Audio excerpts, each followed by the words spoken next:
Welcome to another edition of Against the Current. Dan Proft coming to you from atop the Old Republic building at the Skyline Club in downtown Chicago. Pleased to have as my guest on this edition, Maj Toure, who's a solutionary hip-hop artist. We're going to find out what that means. He's also the founder and lead advocate for Black Guns Matter, the website officialblackgunsmatter.com. Maj, thanks so much for joining us. Appreciate it. Thank you for having me. These are really wonderful cigars. Yeah, well, I try to encourage the young people to get into cigars. Yeah, exactly. So I'm glad you could enjoy it. With a lot of guests, don't necessarily, they're fine with me smoking, but they don't necessarily partake. They are image conscious or something. I don't know. Wait, do they do the No. Okay. No. They wouldn't be invited on the show if I did that. So hip hop is your background prior to becoming a policy advocate. Right. What is a solutionary hip hop artist? Solutionary is Or solutionary in general? well, my followers, not my followers, because that comes off kind of arrogant. The people that support the work that we're doing are people that have a focus on the solution. A lot of people used to say, "Oh man, the stuff you're doing is revolutionary. Oh man, that thing you did is revolutionary." That doesn't really mean anything. It just means you keep revolving around the same thing. So for us, we want it to be something that presents, we see the problem, we apply the solution, we never have to talk about this again. That's what a solutionary is. We're not focused on what happened per se, more so than what we're going to make happen, and that's where the title comes from. So you're from Philadelphia. Yep. And a little bit of background kind of that brought you from your youth to your work prior to founding Black Guns Matter, and what the kind of inflection point was that led you to found this organization. You just get tired of seeing people catch the same case. Possession charge. Not, I had the gun to rob that old lady, but just, I live in North Philly. This area is rough. I kind of want my stuff in my life, so I'll have a firearm. You may be missing the information to know how to, purchase the firearm lawfully. Or a lot of times, it's marketed different in urban areas. It'll be, oh man, if you even go into a gun store, that's only for police. It's so much, so many misconceptions. But you see the same people. Even when I was traveling with music, I was like, damn, my friend in Chicago caught a possession charge. Damn, my friend in LA caught a possession charge. Good guys, not, robbers and rapists, So, and seeing that, it was like, okay, we have to apply a solution. If you kind of know an answer to something or got an inkling to something and you don't try to find out an answer or a solution, you kind of a sucker. So it's like, I don't want to be a sucker. So let's just apply information to keep people out of that trap, because that's exactly what it is. So, when the Heller case and McDonald cases were adjudicated by the Supreme Court, extending right to carry nationally, even Chicago, even Illinois, me, my friends were sportsmen, shooters, so said, okay, can't wait for the concealed carry classes to pop up. It's sort of a bore. You got to do your 15 hours. Half of it's in the classroom, listening to some former state's attorney tell you what to do and what not to do, and then you shoot 30 rounds from 5 feet away. It's kind of a boring, but it's what you got to do to get your right to carry permit, and that's what me and a lot of my friends did right away, got a right to carry permit. So the social circle you're talking about, your friends that are otherwise law-abiding, why wouldn't many of them just follow the same process, whether they're in Illinois or any other state? Is there something cultural that's different between us? Is my question. Yeah, it's cultural. It's cultural, and it's on purpose to make sure that demographic is unaware of the information. I'll give you a perfect example. We did most of our classes in 2016 in Philly before we even started the tour. Okay. We literally did the firearms classes and how to get your license to carry literally across the street from the permit unit, where you go to fill your paperwork out, get the fingerprints, blah, blah, blah. We started sending so many people there because of the education, because it was in North Philly. They literally picked the entire place up and moved. They just moved to your site? No, they moved to somewhere further away. Oh, so they want to make it less convenient. Yes. And the hours are 9 in the morning to 1 in the afternoon, only Monday through Thursday. Yeah, it's like caddy swim at Bushwood. While you're at work, we're doing this, and sorry if you want this. So, especially in cities that I work with everybody, but especially in cities that are democratically ran. Which is every city bigger than San Diego. Yep. Yeah. with that being the case, we started to see like, oh, you guys actually want this demographic. Chicago, same thing. Yeah. Okay, make all rest of Illinois, great, respect for firearms. Use the 1,000 guys that are doing the wrong things repeatedly as the template for what crime and the rules for the rest of Illinois should be to a certain extent. There's a on-purpose culture shift to make sure that people in urban demographics do not have the means to protect their life. Why do you think that is? Because gun control is about people control. If it's a chunk, Philadelphia, only city of the first class in Pennsylvania, 1 million or more inhabitants, only place that has all of these different cultural and ignorant views around firearms. Rest of Pennsylvania, it's like, okay, Philly, Pittsburgh. Everything else is like, yeah, we got guns. Pennsylvania's an open carry state. Right. You know, and they made rules where, like, if you carry, you got to carry concealed, even though that supersedes state constitution. You know, it's on purpose because, okay, if you had an additional 20, 30, 40, maybe even 50 million Americans that were firearms owners that stayed on top of laws and rules as firearms owners tend to do because they don't want to catch a felony, you involve a demographic of America in the political process. You make those people say, yeah, no, I have the things that I believe in and I also have the means to defend it. And I'm not relying on anybody else to give me any of these things. But if I get you to vote for things that are, you know, I give you stuff and get you to agree with the things that I want you to vote with, including letting the government defend you, I got you. It's a win all day. So why? So if you believe gun control is people control, and I think that's a good way to look at it, then is it just a matter of education? Then people kind of understanding what the scam is that's being run on them. Is that it? Because once you give, I mean, I remember our first class, man. My friends, you know, a lot of my friends from Philly came. They're scary looking guys. It's just what it is. Rough Not life. everybody can be as handsome as you. That's very You know? difficult to Yeah. do. You know, when they came and I saw, you know, we had law enforcement there. Law enforcement, the military guys stick out like a sore thumb. So my guys is like, yo, you know, it's cops in there. Yeah, man, you know I got that thing on me. Yeah, everybody in here has that thing on. You know what I'm saying? The funny thing is I watched those guys, the officer, who was a retired state trooper. I watched him size my friend up. I watched my friend size him up. Class goes on. End of the class, everybody, the gun guys are talking.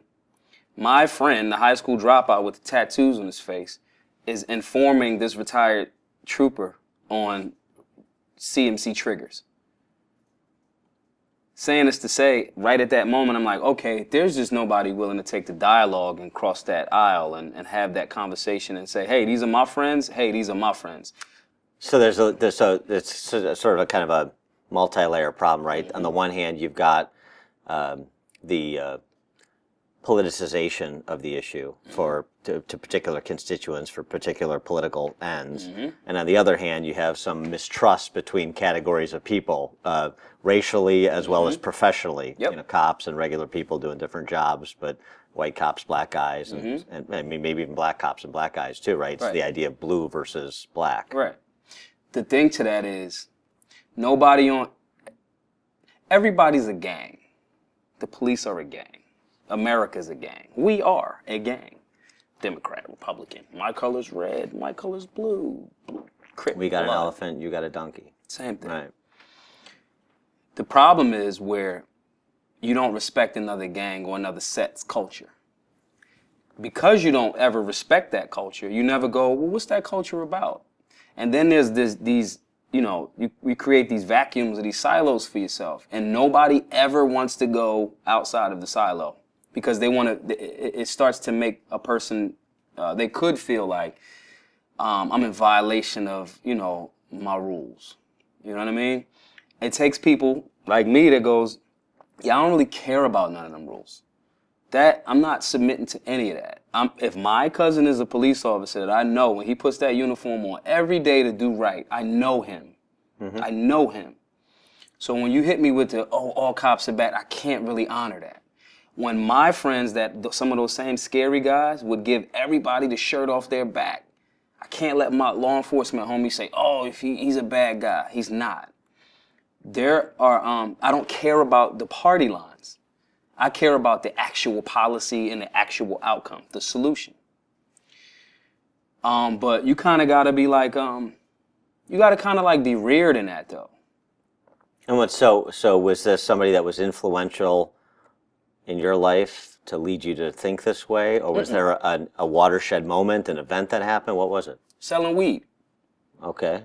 Selling weed, you see everybody. You were a little ahead of your time in terms of the dispensaries. Absolutely. You're a pioneer, a visionary. Absolutely. It was completely me. Okay.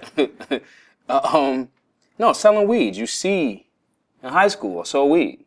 So the crack dealers smoke weed.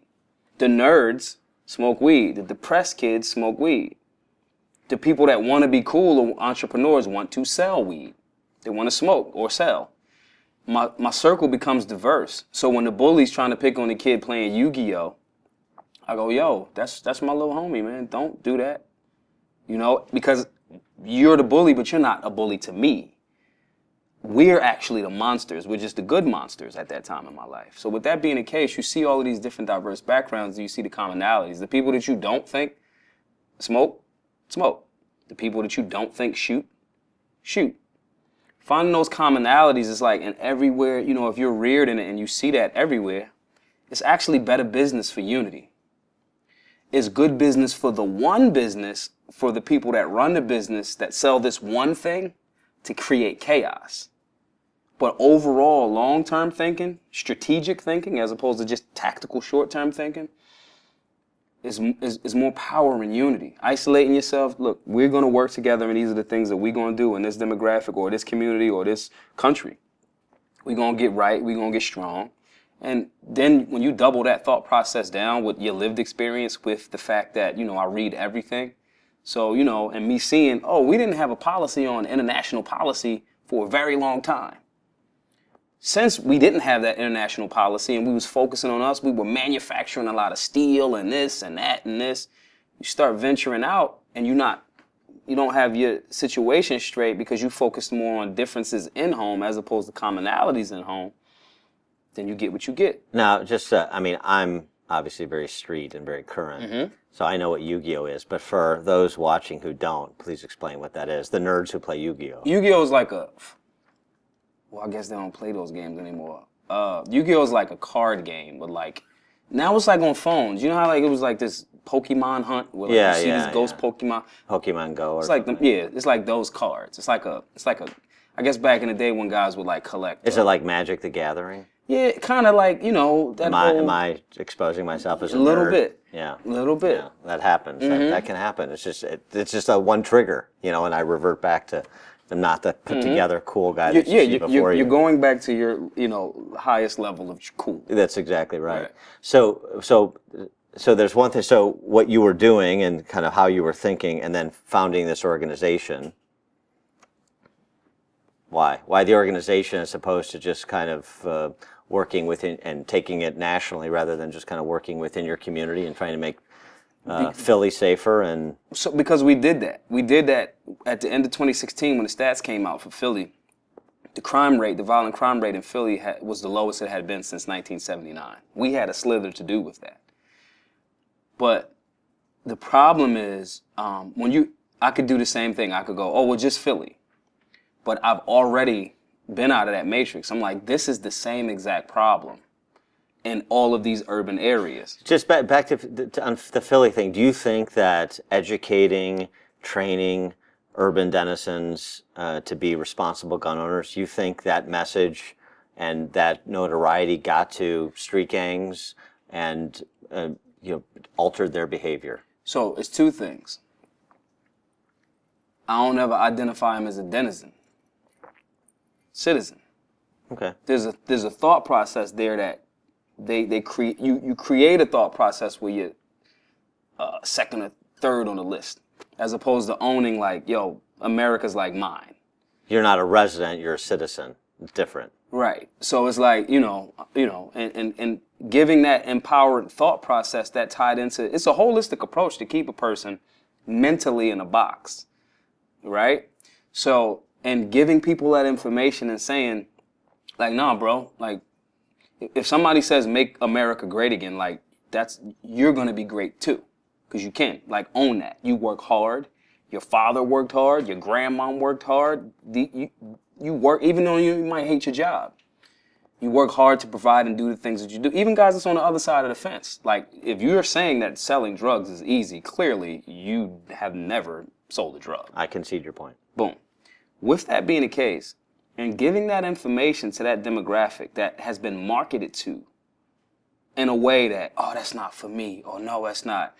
It makes that person start to believe the hype, as opposed to going, no, you have just as much right. It's a human right. We've seen time and time again where that has changed the mentality of the person. And that translates. We're talking about 70-year-old women that come to our classes and are afraid of a gun. Yeah. Yeah. You know what I mean? Totally. And we talked to this woman who started a club, African-American lady who started a club on the south side of the city. Same thing. It was sort of like demystifying guns. Rhonda? I'm blanking on her name now. Rhonda got busy. Rhonda It's Ezel? like Ladies of Steel. Oh, I know who you're talking about. Yeah. And she's a very sharp, professional woman, and she's talking about, like, I just realized, we see what's going on in our neighborhoods. Mm-hmm. Most of us are law abiding, but we need to do something about it. Police are reactive institutions, so let's sort of take the mystery out of guns and do it in a setting that's comfortable for my friends and colleagues and neighbors. And she said the thing, it just kind of blew up. It's like word got out, and more women want to come, and then they want to sometimes bring their husbands or other family members, and it became sort of a civic exercise. It wasn't just about guns anymore. It was about more than that. When you create a space, when you tell a person, it's like any gun person, or you just take gun out and put gym. Hey, man, I'm out of shape. Or, hey, I'm in great shape. I got all the heart. I can fight anybody. You say, okay, come on to the gym.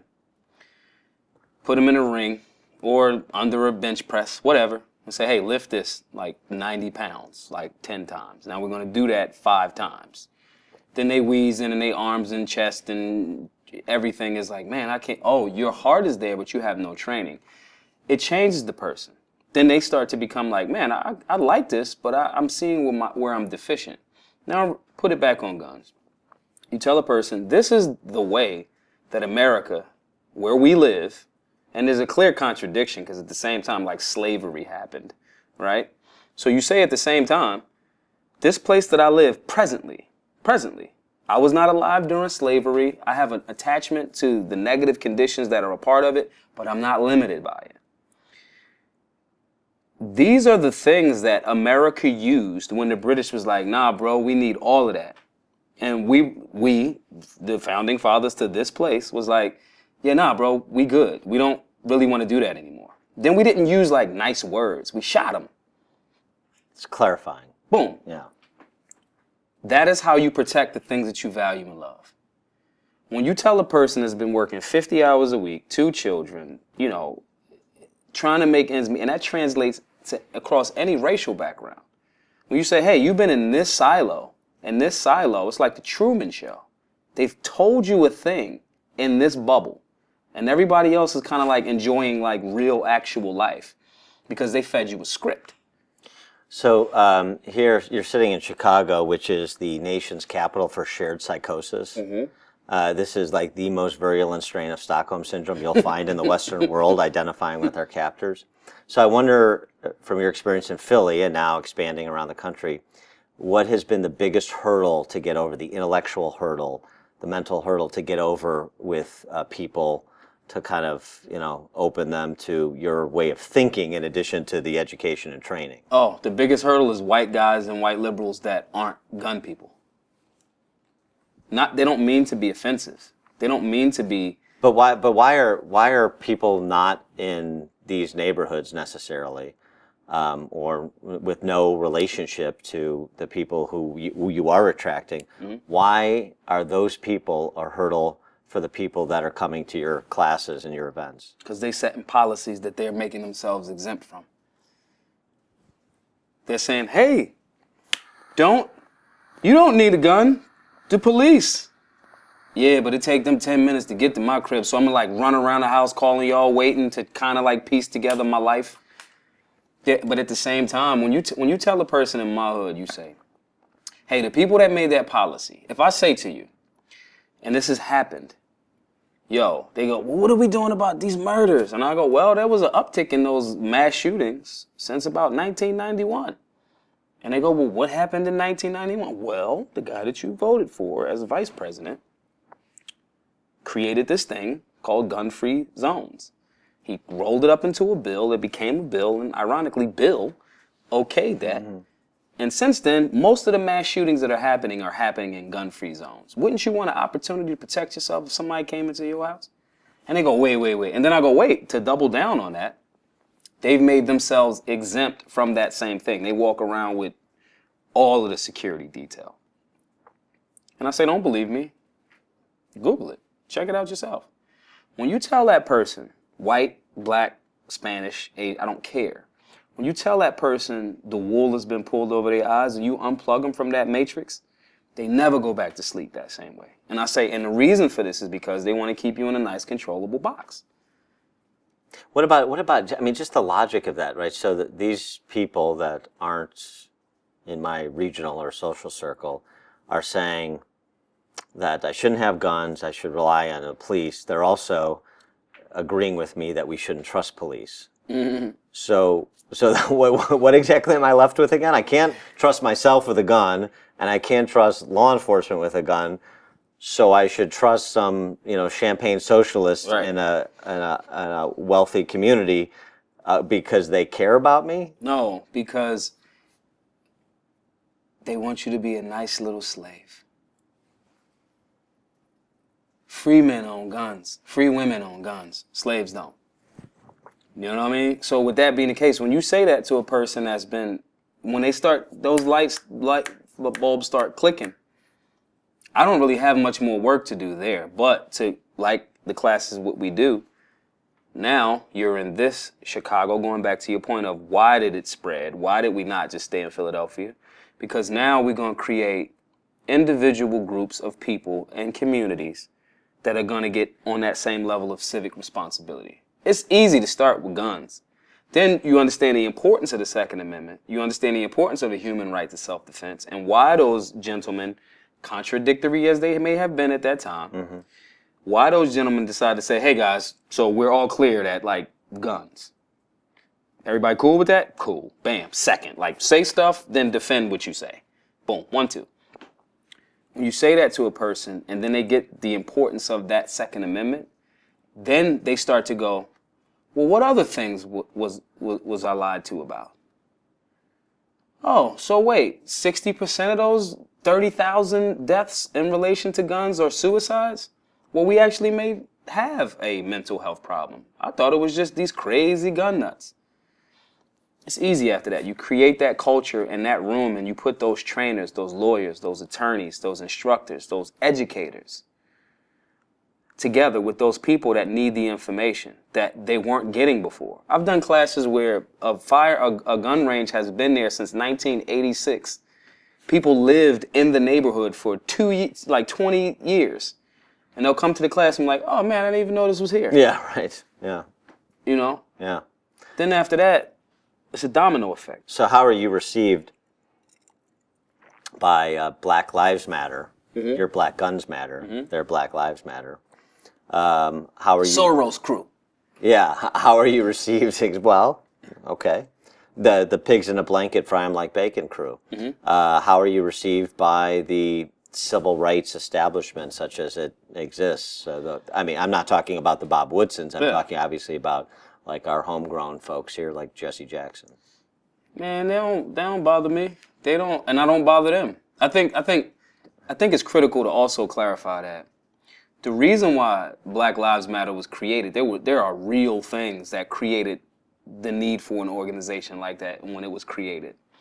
I don't know enough about the leadership now. I don't know. So it's okay, me personally, I don't really care if anybody thinks my life matters. I don't care. I have the means to defend my life. It matters to you. It matters to me. I don't care what you think about my life. If I thought about I couldn't have a social media page if I thought like cared about what people like just said that have put no work in the street. I don't care about that. But I do care about you making sure you have the means to protect what matters to you. So no, they don't really bother me. I think a lot of times the stuff that we're doing is cutting edge, but it's not. It's not because it's like just like kind of like good citizenship, right?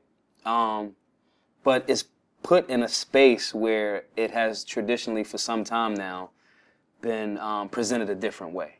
But you know that if and when you get to a certain level of profile, and it seems like you're well on your way, that they'll come for you. I got guns. Well, I mean, come for you kind of intellectually and in the political sphere, not come for you literally. Cool. Come on. Because the truth of the matter is, we're talking about things that every single American citizen, even the people that are anti, I go to anti-gun rallies to support the people that are exposed to trauma at the highest degree. They don't even think about it. So if you're a soldier, he might not come. He on your bunk, but he might not make it back to the bunk tonight. That's in your mind. You're preparing for that. To somebody that's never prepared for it, you think they don't have PTSD? So with that being the case, we go there to say, hey, we're here to support you. Were you in a space where a young person got access to a firearm and shot themselves because it was taboo and nobody had the information about safety? Here's a firearm lock. Here's a flyer on firearms responsibilities in the home. Mm-hmm. And while I hand you that for free, tell me about how are you? Do you need help? Do you need to talk to someone? That is the holistic approach. Anybody that would oppose that and come for me intellectually or politically, one, good luck, because I'm like, the facts are the facts of the matter. And if you opposing that, that's like saying, you would literally be saying, I don't want you going around the country educating people on how to be safe and responsible citizens. We ain't even got to put firearm in the conversation. Right, but as you know, those with the political agenda don't present themselves as having a political agenda.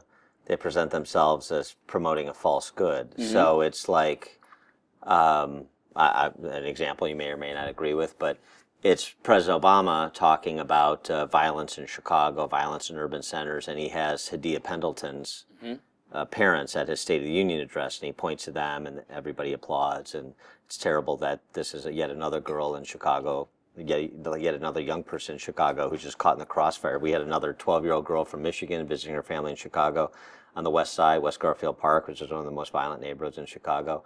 Just this week, 12-year-old girl takes one in the neck, killed. She's just holding her, I think, niece, right? I mean, she's not doing anything. She's just out enjoying the summer. And the response is a vigil, T-shirts, Democrat politicians, because that's who's in control of urban centers. I know you're post-partisan, but that's who controls Chicago and Philadelphia and all the big cities in the country. And it's the same old rinse and repeat. And they do that because not only do they get away with it, they benefit from it. Right. Because they never had somebody that's listen, I'm from the mud. I am a reformed scumbag. There weren't people that the gun community never had liaisons. Because the other side is very effective in making that demographic not trust anything outside of that. Right. While at the same time, not letting them know that, hey, we're actually pushing for policies that are actually tightening, putting you in the stern. They didn't have somebody, back to the original thing, that would be able to go, hey, wait a minute, y'all. This guy right here, I like what he wrote. The Audacity of Hope is an amazing book. The visual of seeing an African-American family in the most powerful office on the earth is an amazing thing. However, I got to check that policy, bro. You campaigned on, I'm going to get rid of Guantanamo Bay. The Patriot Act is trash. I'm going to get rid of that. And you double down on that.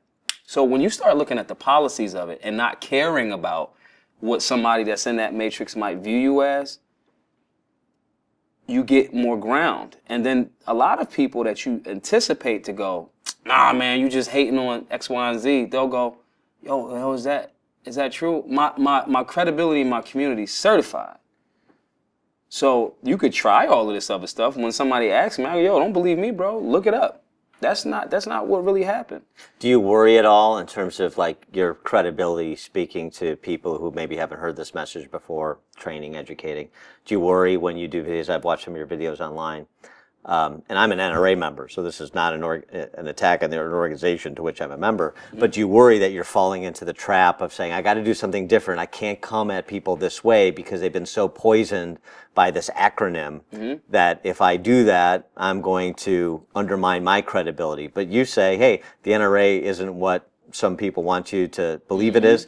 Don't believe me, as you said before on other topics. Just go check it out. Right. But are you careful about that in terms of understanding that No. every brand comes with benefits and also some baggage? No, because even though we are a brand, man, the truth is the truth. That's my highest alignment. If my brand is somehow affected negatively because you have an improper perception of an organization, I'm a member of the NRA.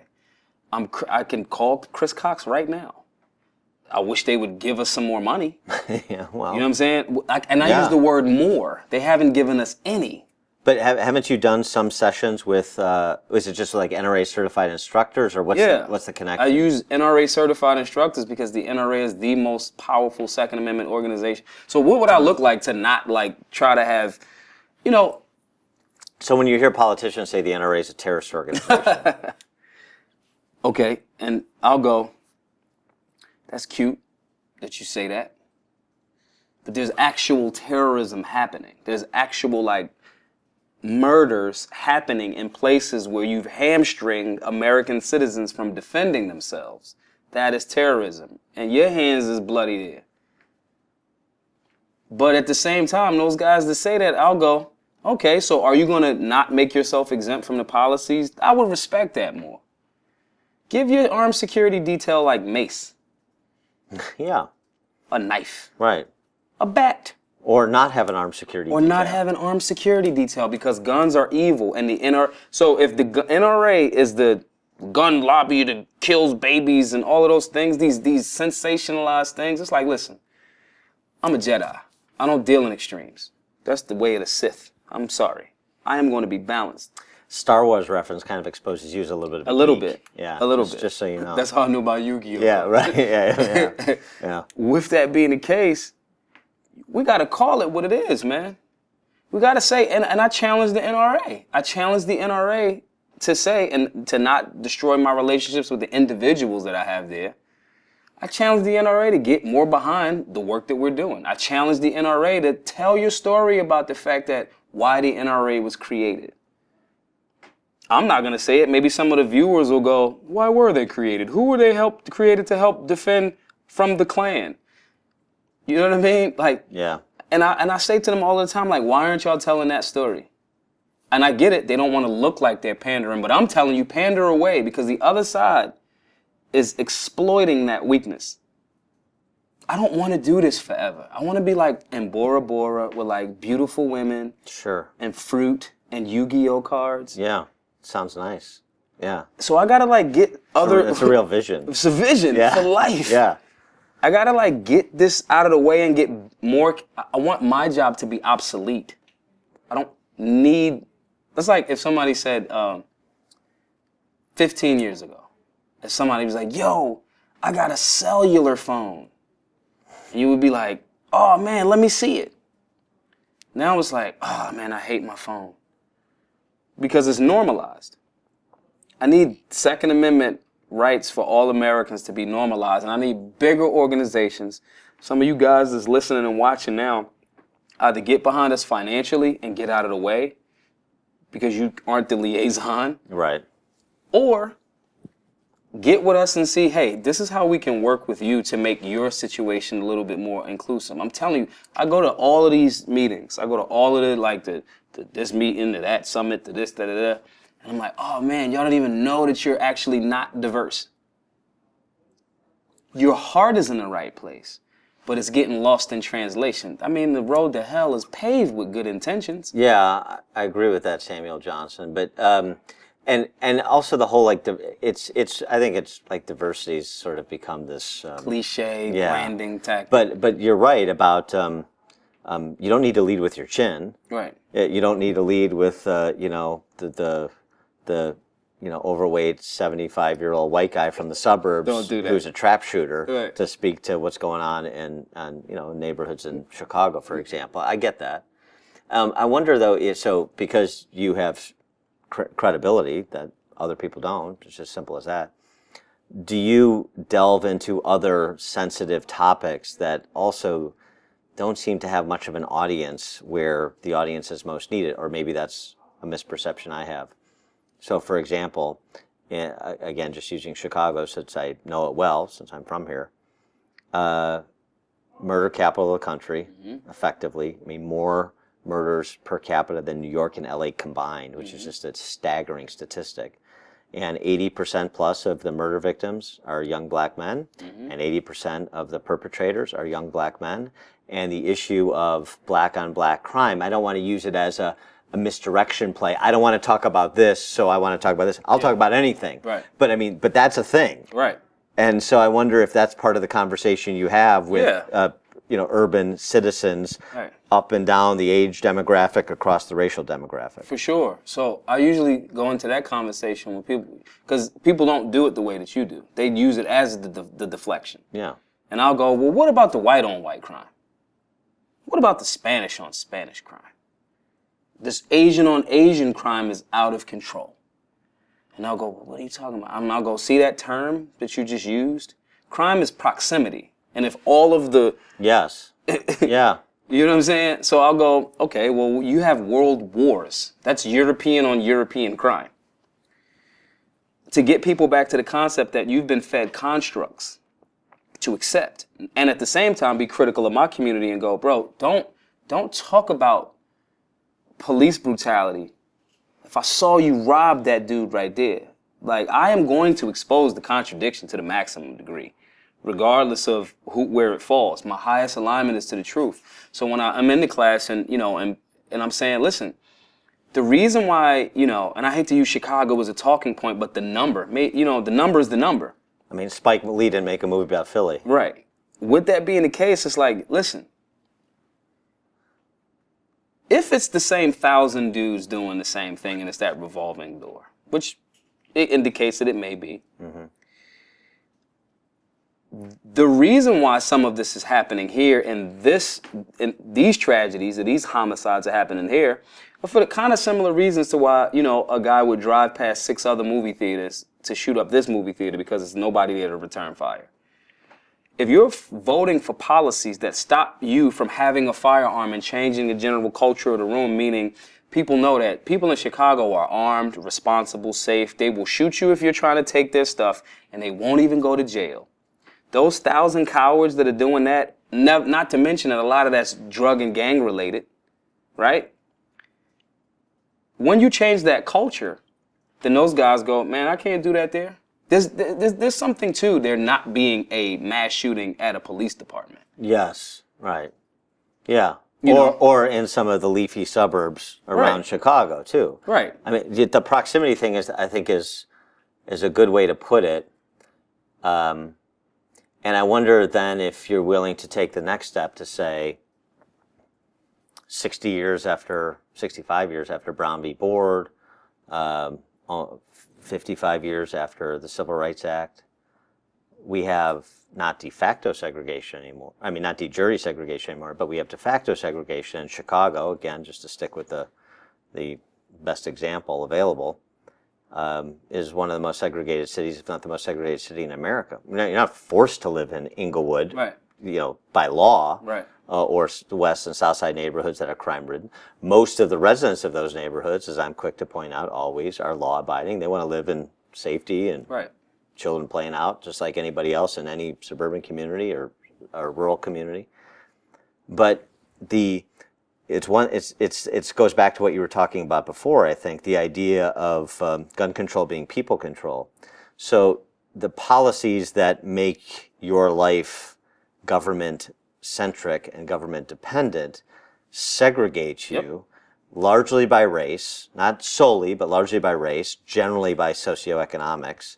And that also is this powder keg that you're talking about where, black on black crime is sort of a handle for that. Right. But it shouldn't be a handle for that because we should talk about the underlying problem. And Right. the underlying problem is the segregation. Generations after the whole purpose of undoing Jim Crow, this pernicious system that we had, was to integrate. Racism is smart. Racism is like the market. It adapts. Oh, we've been exposed as racism. When I say racism, I'm not talking about people that like say, "Oh, Trump is racist because he said this thing that in a rough way." I disagree with. Yeah, right. I mean, actual like institutionalized. Let's create this thing like marijuana prohibition.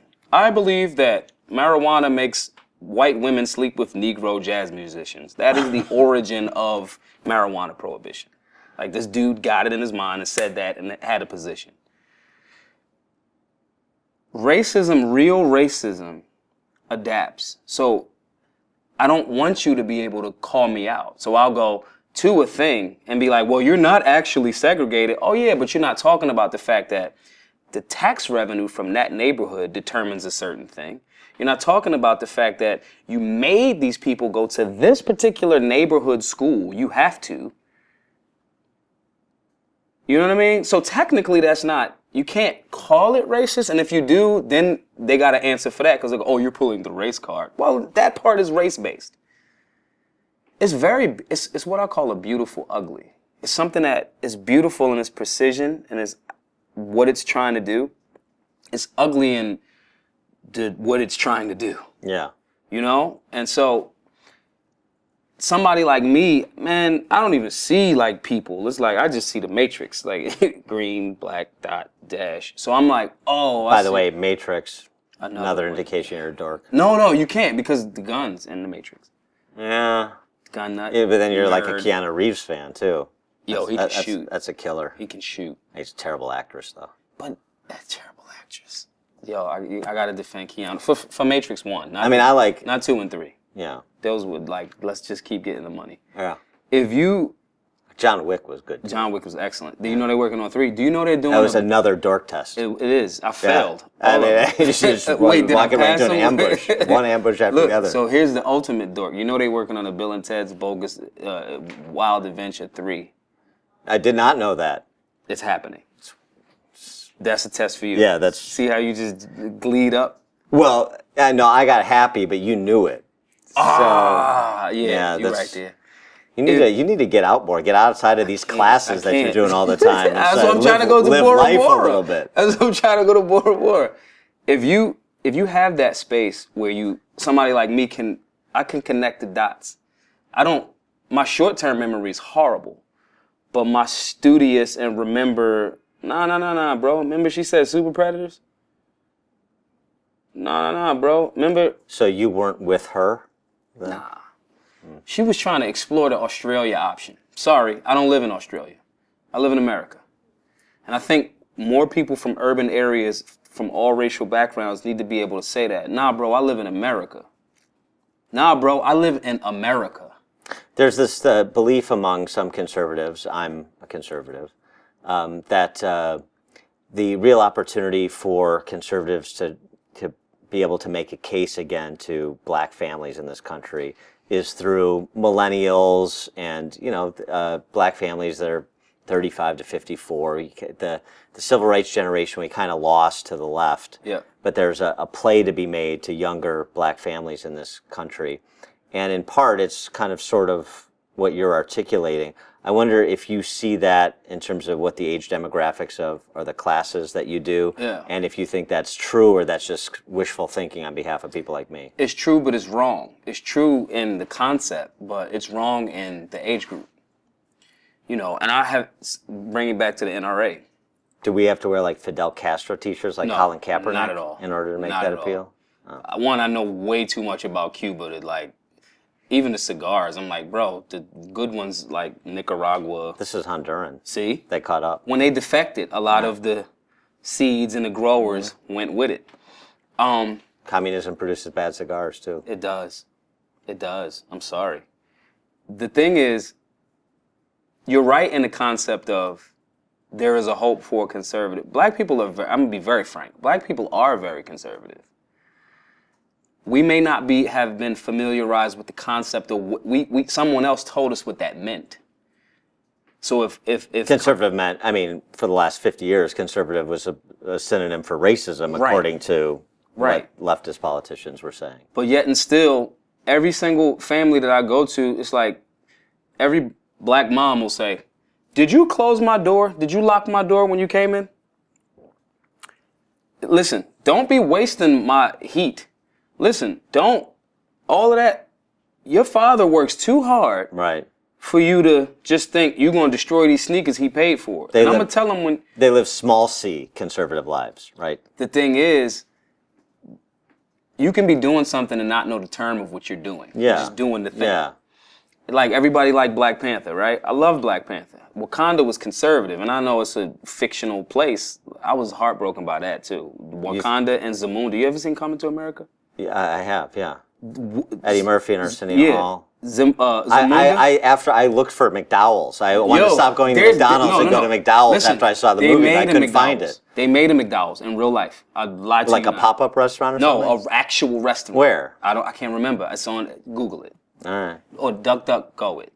Oh, right. No Google. Right. Boy, you really are. Yeah, whoa, boy, you're on top of it. Here's the twist. No sesame seeds on McDowell's buns. Right. That's the big difference. In that movie, Zamunda was not a real place. Yes. And I was like, oh my God. Wakanda is a very conservative place, right? So in theory, we all were like, yeah, they had to protect the vibranium, your vibration, your energy, all of that other stuff. You know what I mean? So in theory, but we're up against someone that we've historically considered our friends, you know, but they not. And I don't mean just black people at this point. I mean, if your thought process is, I'm worthy of being protected, but you're not. That is the height of racism. I don't care if you're the black politician and it's the white kid, urban kid that you're telling that to. That is the height of racism. Why does your life value more than, hold a value more than that person? Mm-hmm. So I think we are conservative. There just wasn't anybody to redefine what that term actually meant. It's like nowadays people go, oh, they're a liberal. Well, you have no idea what classical liberalism was about. Those guys were on it. But if again, long memory, if over time I've removed civics from your school and said, you got to go to this school, and that school, that information based, those lesson plans, no civics, no accounting, no home ec, no workshop. So you're not building anything, you don't know how to cook anything, you can't account for anything, and you aren't articulate enough to verbally defend anything. That is by design. That is not an accident. There is absolutely no way that I go to 3 different high schools and I'm a dropout. I have never finished high school. There's absolutely no way that in me and them 3 different high schools in different parts of the country, I can see a stark difference. Oh man, this school has a pool. Oh man, this school has a football team. My school in North Philly didn't have none of that. Did you ever read the book, The Emergency Teacher by Christina Asquith? No. She was a Philadelphia Inquirer reporter who spent a year teaching in the Philadelphia schools, and what I guess from reading the book was a tough school in Philadelphia, majority-minority school. And it was one of these kind of stories of a left-winger being mugged by reality. What she thought and what she was writing about and the perspective from which she was writing as a reporter for the Inquirer, and then what she came away with after spending a year in the school, dealing with the adults in the system, and being in a system and a school that was adult-focused, not child-centered, not outcome-driven, input obsessed. And it's fascinating because and this is why I'm really fascinated by what Black Guns Matter is doing, because if you expose people to the experience, I mean, it's like a light switch. There's no putting that person back to sleep. Right. Especially when, guns, cool, guns, right. But before guns, information. This is because the people say it. Well, if that's the case, then why did they? Aha, why did they? Oh, so it's people control. Yeah, bro. And I'll give the example of the Bundy Ranch. And they're like, that happened? Like, yeah, bro. Like, they were armed to defend what the government was trying to take. Yeah. Yeah, it's interesting, right? And so it's like one of those things where stop looking. I mean, just like you're talking about looking at, young black men as this in the city. Well, don't look at them like that, and don't look at a bunch of white ranchers as this. Right. Put yourself in their situation Right. as you and your friends, and what would you do? Right, because, I'm squeezing off top. The reality is, we didn't have people that could translate that. I'm a translator. I can take a concept that may not even be complex. It's just the languaging is missing. Yeah. And I'll go, yo, what do you mean by that is? I do it in conflict resolution all of the day. It's like, yo, he said, bro, that's not what he said.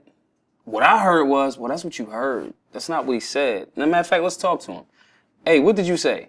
I said, oh, well, that's not what I heard. And he'll go, well, that's not what I said, nor is that what I meant. My bad. Peace. Unity. Yeah. The thing is, that little example that I just gave, all of the people in America, for the most part, are being played on both sides by somebody that's the Geppetto, that's going, yeah, they don't like you over there, right? I'll give you a perfect example. Right. Yeah, My right. first time I went to Africa, right? I went to Senegal. A friend of mine's family owned like an import business and like bookstores and all of that. And it was like, yo, you want to go to Senegal? Sure, I want to go to Senegal. I go, but at the time I was like 16. And, a thing in our community is like, oh, Africans on the continent don't like African Americans. And I had that in my head. And I get over there and I was there for 2 weeks and I'm like, I'm nervous the first few days or so. And then I see actually who these people are and how giving and nurturing and, hey, you want to eat? It's time to eat. We interact with them. We are eating. Yeah, you are here. We are eating. Right. And I said, yo, I got to be honest with y'all. The first couple of days I was a little bit nervous. Like, I thought, you guys here didn't like me because, you might have thought I was bougie or and they laughed. I'm like, what's up? And they're like, yo, we thought the same thing about you. We thought that you didn't like us because we're here. And you're coming from America, right? Interesting. The beauty about that is when you do a little bit of study, you go, of course they would think that because there's somebody telling both sides the story. And depending on what their angle is, the person telling the story. I've been in a space where a story will come out, it'll hit the news. I'll be in LA when the story hits. Read a newspaper about that story. Have that newspaper in my hand. Oh man, I gotta get to my flight. Go to the flight, land, 5-6 hours later. Same exact story. Pick up that newspaper, completely different spin. I'm out of that matrix. Our job as being out of it is to get past these subtle, false, limiting, victim-based illusions. It's all fear-based. That's one thing I loved about John Gotti, man. He said, I never lie because I'm not afraid of anybody. I don't have to lie. The people that lie are afraid. And when I've lied in life, it was like, yo, I'm scared. I don't want to tell that truth. Right? And you like the double-breasted suits. Absolutely. Yeah. And the slickbacks. Yeah. And they have like the coolest like sport jackets. It's amazing.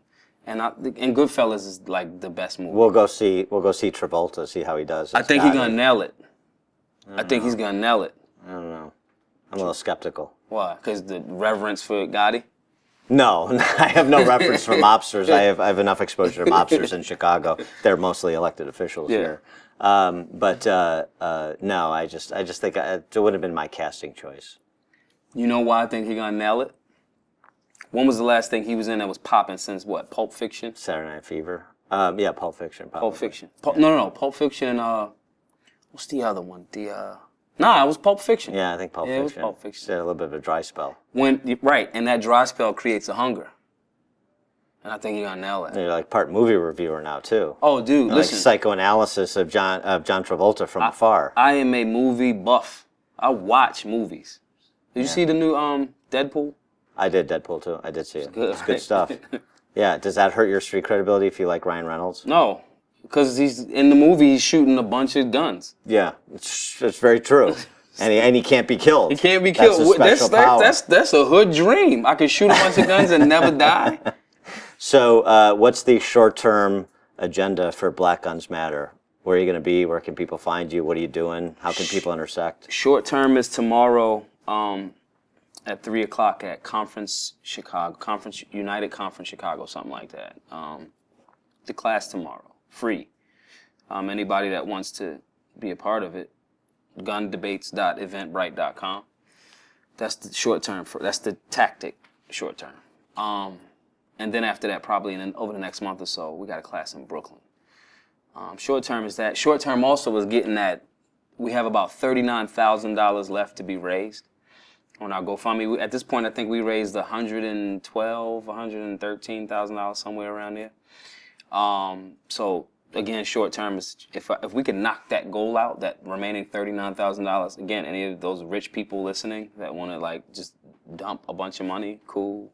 I mean, I've been a good steward of the bread for the last 2 years. And this is for more programming like you're Absolutely. doing in Chicago and Absolutely. Brooklyn, Philadelphia, elsewhere. Yeah. So those are more the short term goals and kind of longer short term goals. He is Maj Toure. He is a solutionary. He is a translator. He's a movie reviewer. And he's the founder of Black Guns Matter, official blackgunsmatter.com. Maj, thanks so much for joining us. Thank you. Appreciate it. Sure. Great. Thank you.